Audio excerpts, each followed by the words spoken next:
با من کاری داشتی؟ مگه شما قاب نمیخواستین؟ خب براتون ساختم دیگه. زهرا نمیرین خونه زنتون ناراحت نمیشه؟ من زن ندارم، خودم و خودم. کسی هم نشون کرده نداری؟ چرا؟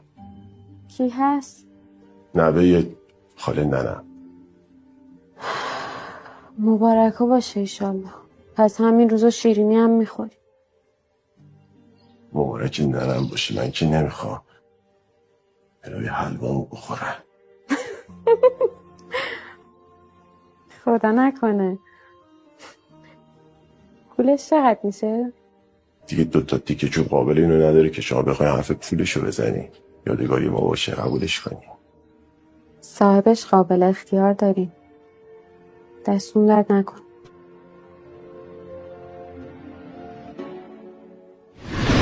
من از تمام دنیا شبی بریدم تو را که دیدم،